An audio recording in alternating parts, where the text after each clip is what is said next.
What is up, everybody? Happy Monday. Welcome into an all-new episode of the Pack-A-Day Podcast. I am your host, Andy Herman. You can follow me on Twitter at Andy Herman NFL. You can follow the podcast at Pack-A-Day Podcast. It is Packers-Eagles game week. We finally made it.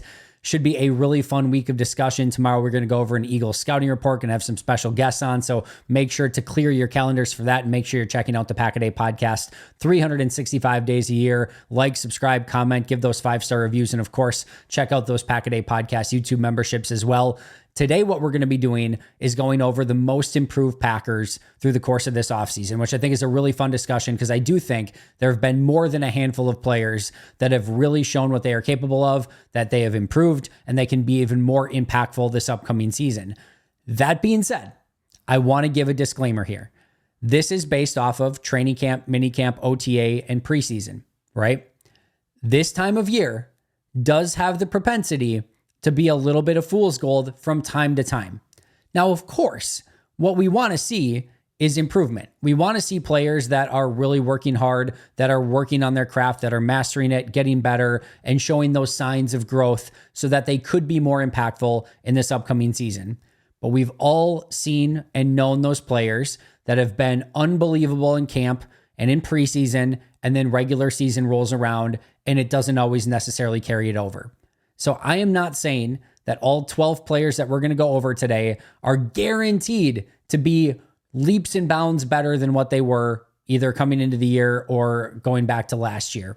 But what I do think we've seen is true legitimate growth, that the process is better, that they are getting better as players, and that they could theoretically be more impactful this upcoming year. So I have 12. I'm going to go from number 12 to number 1, number 1 being the most improved in my opinion. And then we'll kind of recap it at the end. But I'll start with number 12, which might be a little bit of an interesting one, which is why he's at number 12. It's not somebody that theoretically could have improved from last year to this year because he's a rookie. But I want to talk about Jacob Monk anyway. And for those of you who listened to yesterday's episode, I mentioned to sort of like some people need to pump the brakes a little bit and are maybe jumping a little bit too far and saying like, this guy's going to be a stud day one. I don't think that's going to be the case. I think there still needs to be a little bit of growth and improvement from Jacob Monk before he gets to anywhere near that level. Let's just see what he can do as a, backup number 7th-ish offensive lineman first. And if he can fill in a pinch, and then we can kind of go from there. But what I will say about Jacob Monk is that I've loved the improvement from the start of OTAs up until the end of camp and preseason. And it reminded me a little bit of what I saw from Tucker Kraft last year, where you could see Tucker Kraft come in OTAs and minicamp and just head was spinning. And by the end of camp, you could see that there was a legitimate progression. And then that just even took off once he got playing time in the regular season. I think we could see a similar thing with Jacob Monk, where, again, head was spinning a little bit, OTAs and mini camps. By the end of camp, he looked like a serviceable player. And if he does get that playing time midway through the year, I think he could come in and be a contributor. And I don't want to necessarily just say, well, just because he wasn't here last year doesn't mean he can't be the most improved or anything like that. I do think it's been a legitimate amount of improvement that he's deserving of recognition here. And I think that is always a fun thing when you see a rookie come in and maybe have some of those rookie moments early on, which are important moments to have. Nobody, at least the vast majority of players, don't come in and just be unbelievable from day one. There takes a little bit of a growth curve, and you just love seeing that natural progression of him through the entire course of the offseason from the day he was drafted up until literally right now. Now, again, what he ends up being on game days, and the hope is that we don't have to see Jacob Monk this regular season. The hope is that Rasheed Walker, Elton Jenkins, Josh Myers, either Shawn Ryan or Jordan Morgan, and Zach Tom, specifically those 6, are just really good and they don't have injuries, and we don't need to see the number 7, 8, 9 offensive linemen at any point this year. But it does give me a little bit more faith that if Green Bay does need to get that far into their depth chart, that they might have a player here that could come in and be serviceable.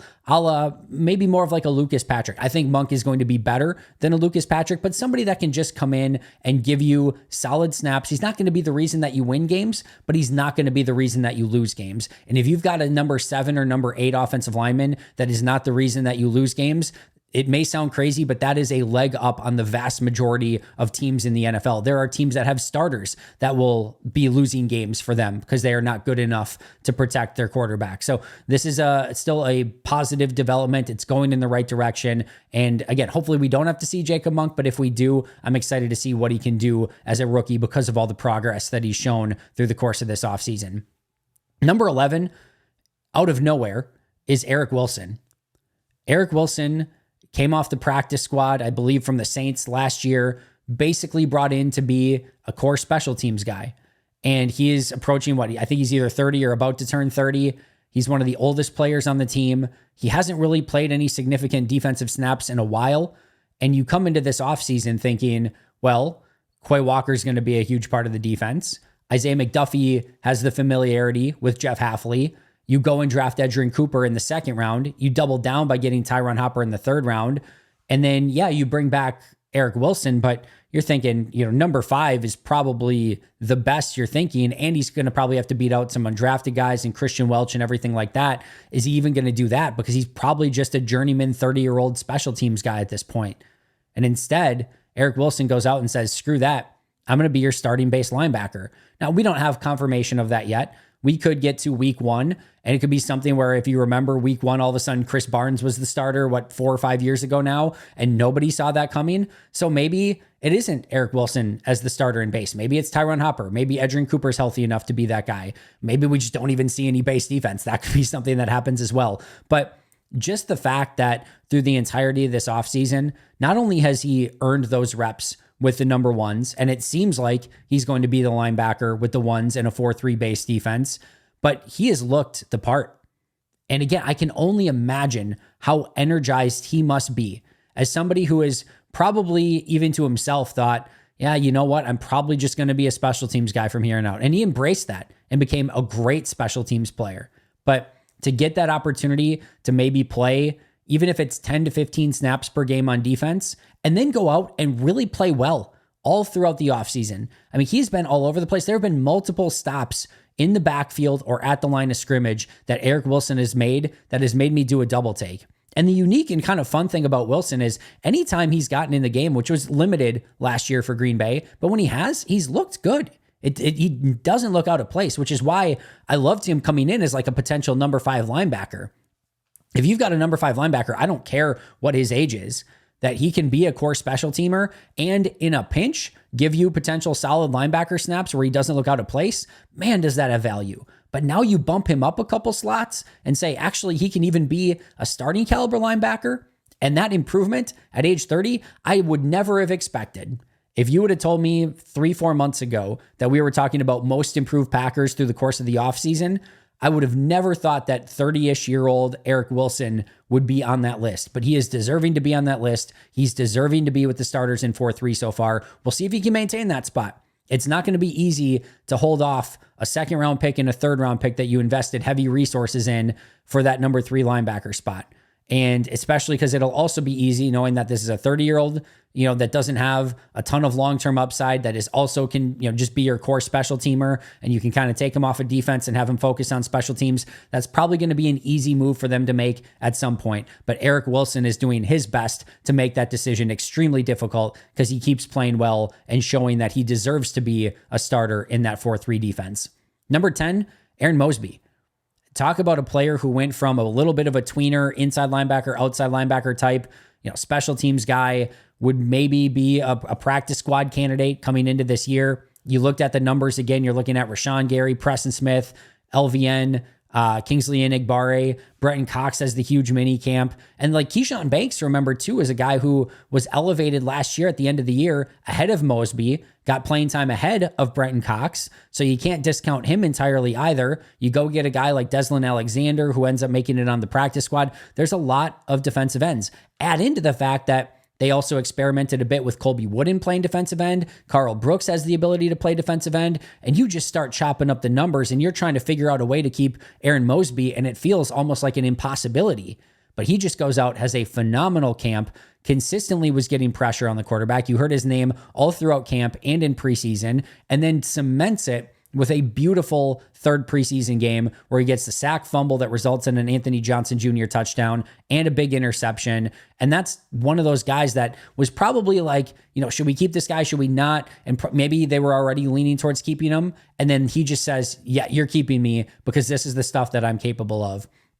And I do think, sometimes what happens with a player like this, who is a little bit more of a kind of a journeyman / just practice squad guy at this point, there sometimes needs to be something that gives him that little bit more of an advantage. And I think that something for Mosby is the fact that this is the first time really where he has been a dedicated edge player, that they have focused him in as a 4-3 defensive end, let him put on the right weight and the right size and strength that he needs to play that position, and just let him go and not sort of try to, wiggle him back and forth between positions or wonder what he's going to be. Just focus on defensive end. He looks like he is really honed in on that he's put together a pass rush plan. He's got good bursts, good speed, as we saw on that forced fumble. If you leave him unblocked, he is going to be a blur into the backfield. And I think he, probably not likely to make a super big impact because of all the defensive ends that are on the team already. If you do need him in a pinch, I think he can be somebody that comes in and contributes and even maybe makes some plays for you, which is a pretty big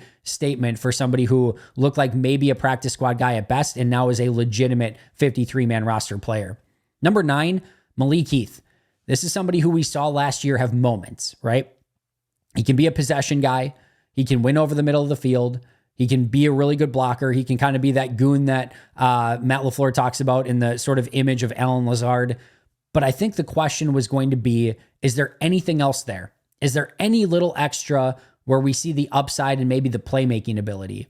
And this is where I saw Malik Keith take a step. And first, I want to shout out what Matt LaFleur said, because was it Matt LaFleur or Goody? I forget. I think it was actually Goody who said that he has the incredible ability to make big plays in big moments. I'm paraphrasing there. It was something to that extent where he basically is saying that he in the clutch, Malik Keith comes up big.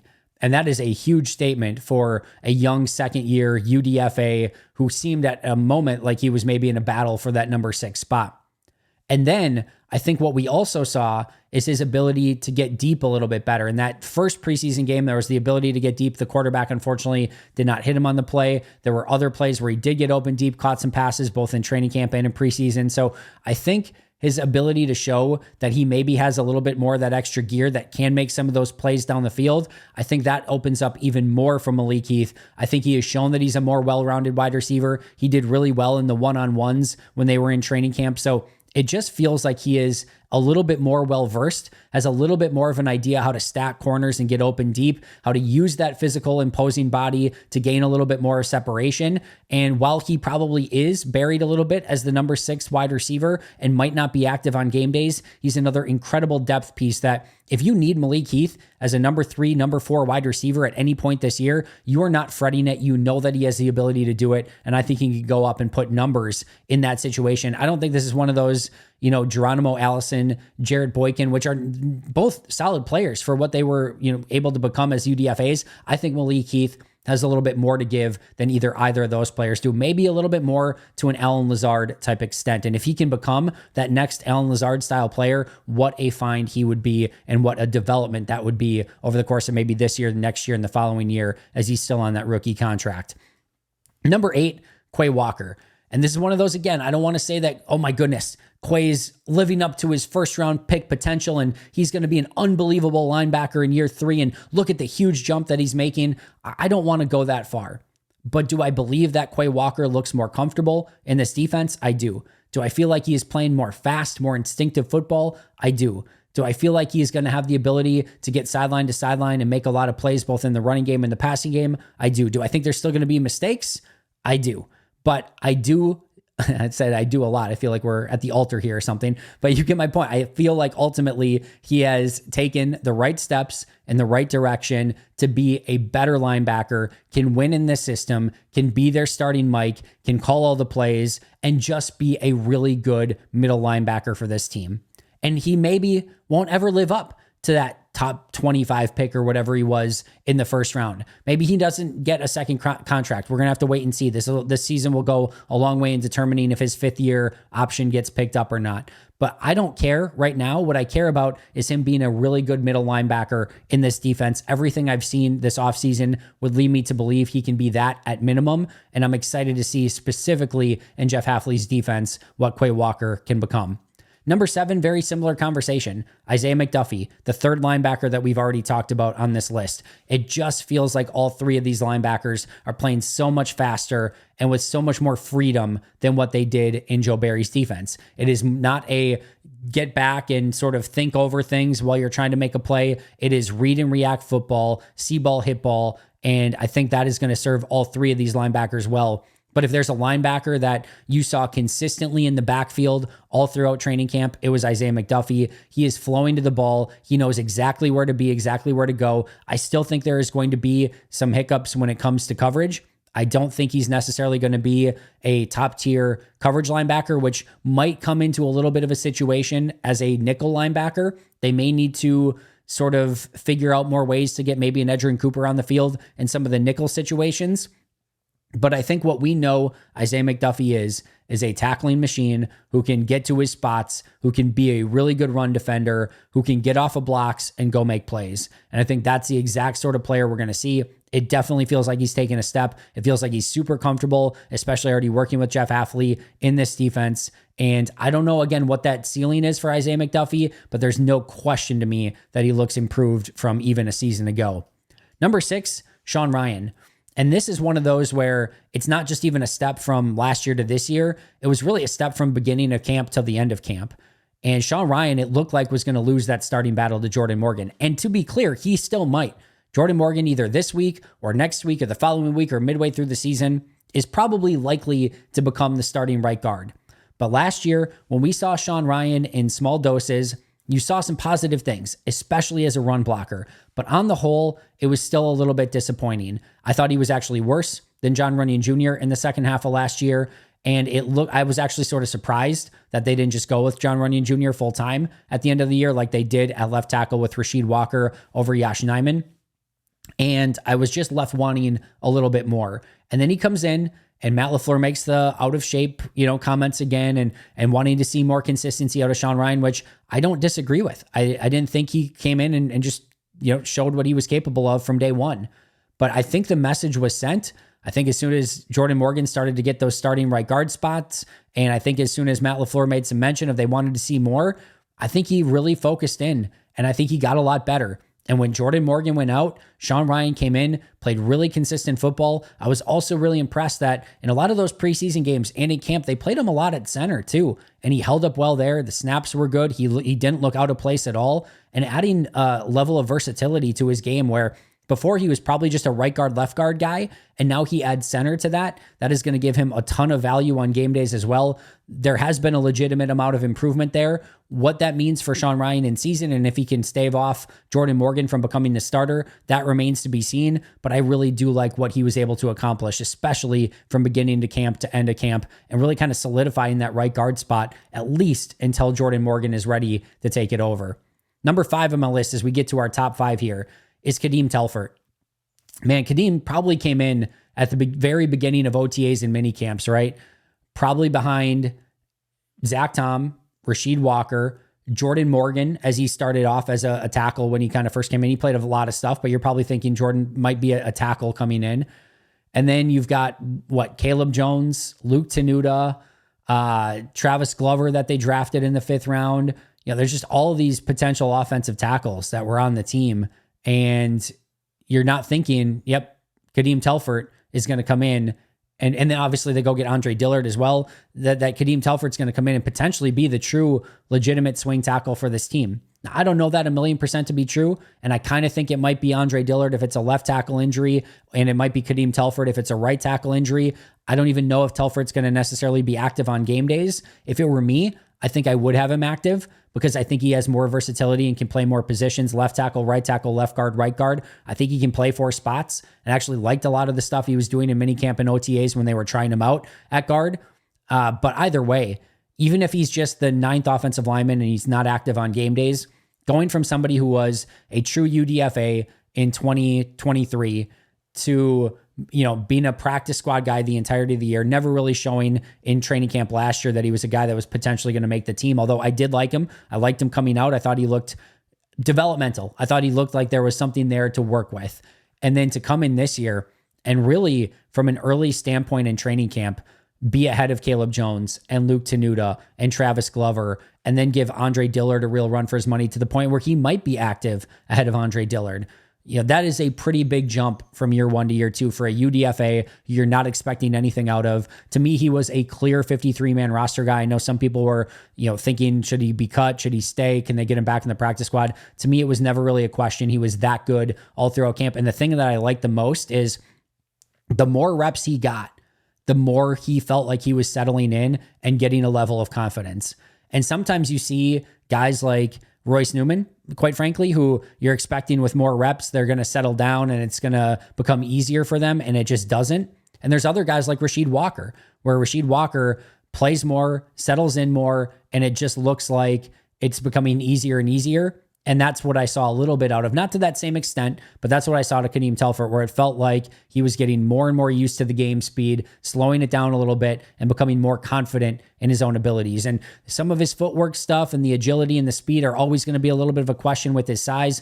But man, if he gets you in a phone booth, look out, because he is going to maul you. He will throw some people around. Had a great play on the second level where he chased a safety down and then threw him to the ground, which was hilarious. It was an awesome play to watch.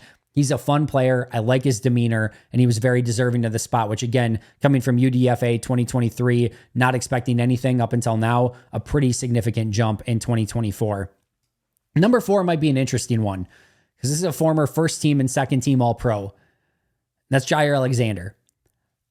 I am not saying that this is the best version of Jair we've ever seen, although I think it's close, and it might be. I'm not necessarily saying that Jair needed to improve a ton from when he was a first team All-Pro or show significant signs of improvement from that or anything. But we know Jair in 2023 was not the Jair we were used to. And I am more than willing to accept the Joe Barry explanation for that. If that's where you want to explain it away and say he was clearly not happy with the defense, there was a level of just, I think frustration and sometimes maybe even disgust in the secondary of how things were being played. Do I think Jair was being used correctly by Joe Barry? I do not. Whatever it is, if you want to put it all on that, that's fine.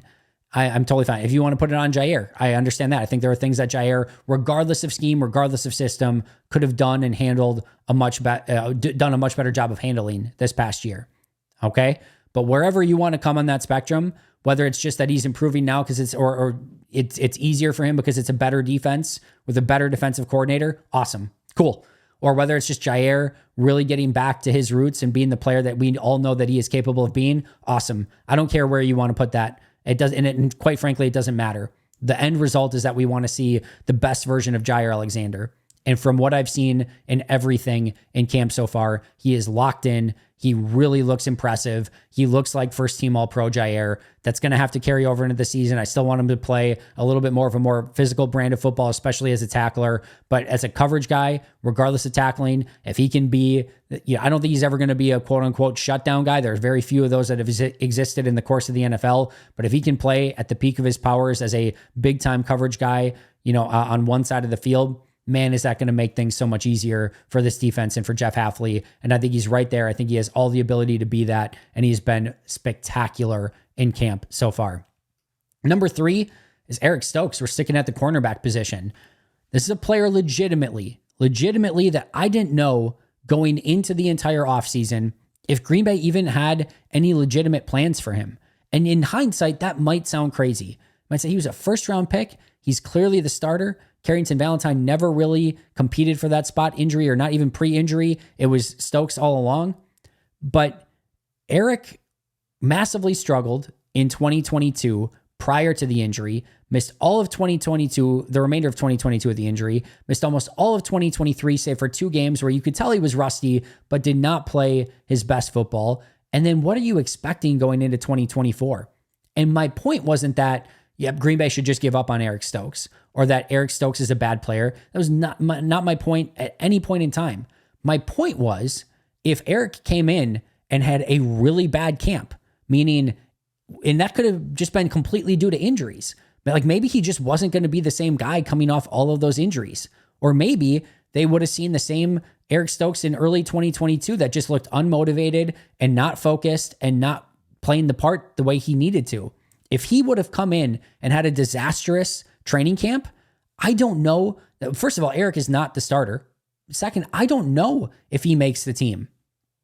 The great news is we never have to know because Eric came in and had a really good training camp. Now, he got beat maybe as much or more than maybe some of the other corners. That's going to happen in practice. And it's also going to happen, by the way, this season. If Jair is playing the way that we just talked about and Jair's the number one, yeah, guess what? The number two is going to get thrown at a lot more and he's going to give up some plays. That's going to happen. Like the opposing team is going to throw probably for 250 to 320 yards, hopefully on the lesser side, just about every game. So somebody's going to be giving up some completions. And there are going to be times where that is Eric Stokes. But what I'm looking for from Eric is, did he get back to the peak of his speed and physical ability? And so far, my answer is an unequivocal yes. He looks like speedy rookie Eric Stokes. And he looks like he's playing as fast and as strong as he ever has. The next thing I was looking at was confidence. You miss all of that time in 22 and 23, didn't play all that well when you did play. Was he going to come in and play with the confidence and swagger that you have to have in the NFL as a corner? The answer, once again, was an unequivocal yes. And I just love the way that he's playing. He's playing his brand of football. This is another player who the scheme just fits him much, much better. We're seeing, I think, the results of that. And I went, at least me, and maybe I was just wrong from day one, but I went from somebody being like, I have no expectations and don't know what to expect from Eric Stokes to he is the clear, unquestioned number two corner right now. For now, I'm not saying Carrington can't make that a competition at some point. I'm not saying Eric couldn't struggle at some point this year, but right now he is the clear, unquestioned number two corner. He has earned it. He deserves it. And I'm excited to see if he can get back to playing at the level that he was even showing his rookie year, if not better than that. And if he can, that is a massive win for this team. And I think Eric deserves a ton of credit for the rehab, the time, effort, and energy he put into getting back to the same speed and physical ability that he had prior to all the injuries and just go out and play his brand of football. And that's what we've seen. And that's why he won easily, to me, that number two corner spot. Number two, Devonte Wyatt. It's another one. I'm going to echo the same sentiments that I talked about with Quay Walker.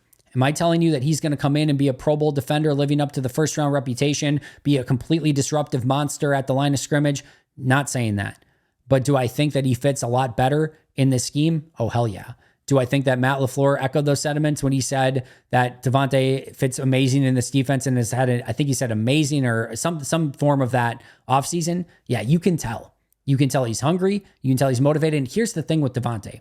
There's never been a question of his unique ability. There are few players, there are few humans that can move the way he moves as a disruptive defensive tackle at his size. It is a unique thing, and it is special. Now can he just hone in all that energy and all that athletic ability and go out and make consistent plays? And the second thing is he was constantly getting into the backfield and causing disruption, even in a defense that wasn't made for that. But he didn't finish a lot of those plays. So the big next step for him is continuing with that disruption, which should even be more on a defense that's actually asking him to do it and allowing him to do it. And now, can he be the playmaker? Can he finish those plays? Because if so, this can be a double-digit sack guy. I legitimately mean that. If you told me that Devonte Wyatt ended with 12 sacks this year, I'd be like, I think that is well within the realm of reason. I don't expect it. I'm not saying he's going to, but I think that is very possible for a player that has his ability, that can get into the backfield, make those plays, be a disruptor, and they're asking him and specifically telling him to go do that. They're going to set him up for success in this defense. And that's what I've seen. In this defense, I think we all like all of these pass rush guys, right? Kenny Clark, Devonte Wyatt, Rashawn Gary, Preston Smith, Kingsley Enagbare, LVN, Carl Brooks, Colby Wooden, TJ Slayton. That is a really good group of 9 guys that you can mix and match and rotate around and keep guys fresh. But we need somebody to really step up and show that they can be a consistent disruptor. I think we all have Rashawn Gary penciled in as 1A on that list, but I want to see Devonte Wyatt get to the point where he can be 1B and that you are constantly getting disruption from a couple different guys on that front line. And if Wyatt can make that type of jump, it would be unbelievable for this team and what this defense can accomplish. But I've seen a lot of steady and exciting progress. And now it's just, can he put it all together and have an unbelievable season that I think we all know he's capable of? Now he just has to go out and show it. And then last but not least, number one on my list, I spoiled this a little bit the other day when I talked to Perry on our awards list, but it's Rasheed Walker. And again, Bill Huber kind of was the first one to put this on his best, I think, performer of training camp, or at least something to that extent. And I just think he's right. I think Rasheed Walker has been pretty unbelievable in his, quest to become the long-term full-time left tackle for Green Bay. And, losing David Bakhtiari last year was clearly not ideal. And then you came in and Rasheed immediately got that spot, and then he rotated with Yash. And early on, it looked not great. It looked like he was going to be okay, but he didn't necessarily look like he was a true starting caliber NFL tackle. And by the second half of last year, he looked like a true, legitimate starting left tackle with no question about it. But there's still a difference between being, maybe the 20 to 25th best starting left tackle. It's still a starting left tackle. It's a solid player. And being a legitimately good, maybe top 10 to 12 left tackle in the league. And I think that's where Rasheed Walker has the ability to be. He has just slowed the game down entirely. He looks so natural out there at left tackle. It's looking easier and easier for him. Like, again, I'm not sure it's quite to the just set it and forget it David Bakhtiari. Like, there are a few in the history of the NFL that have ever got to that point, right? But I feel so comfortable with Rasheed Walker protecting Jordan Love's blind side. Just think back to 365 days ago. If I would have told you, yep, it's going to be up to Rasheed Walker to be the one that's protecting his blind side, you'd have been like, oh, whew. At the point you were looking at probably Bakhtiari and Yash Nyman ahead of him. And you're thinking you're down to your third left tackle, like former 7th round pick. Like, is that really going to be something that Green Bay can succeed with? And not only do I think that Rasheed Walker has the ability to be somebody that you can succeed with, I think he has the ability to be somebody that you can succeed because of. I really think that he can get to that level. So a big step for Rasheed Walker, becoming a big time starting left tackle in this league. He looks fantastic. I'm hoping that carries over into the regular season, and it looks like he is really taking a jump. And again, this is another player where Matt LaFleur has echoed those same sentiments as well about how the game has kind of slowed down for him, the time, effort, and energy that he's put in, the attention to detail, the tape watching. And when you become a pro's pro at that position, when you've got all the athletic traits, when you already show that you can be a good one, now you can become a great one. And I think that's where Rasheed Walker is trending as we get into this season. So the 12 players that I think have shown the most improvement, either from last year to this year or just through the course of this offseason: number 12, Jacob Monk; 11, Eric Wilson; 10, Aaron Mosby; 9, Malik Keith; 8, Quay Walker; 7, Isaiah McDuffie; 6, Shawn Ryan; 5, Kadeem Telfort; 4, Jair Alexander; 3, Eric Stokes; 2, Devonte Wyatt; and number 1, Rasheed Walker. That is going to do it for me today. Thank you so much for joining me. I appreciate you guys so freaking much. It is game week. We'll talk a lot more Packers Eagles tomorrow, and as we get into the remainder of this week, should be a really fun one. Shout out to our Hall of Fame and All-Pro members: Most Hated Minnesotan, PJ Wynn, John Wild, Shea Bradad, Brandon Paletta, Jennifer Wright, Boom Handle, Donald Lee, Lori Lord, Baby QB, David McCluskey, Donald Decker, Dan Miller, Alex Huang, Arnaldo Espinoza, Peter Rataka, Caleb Cookster, SoCal Pack, Dan Guessford, Love and Football, and Jay Zimmerman. I will see you guys tomorrow, but until next time, and as always, go Pack Go.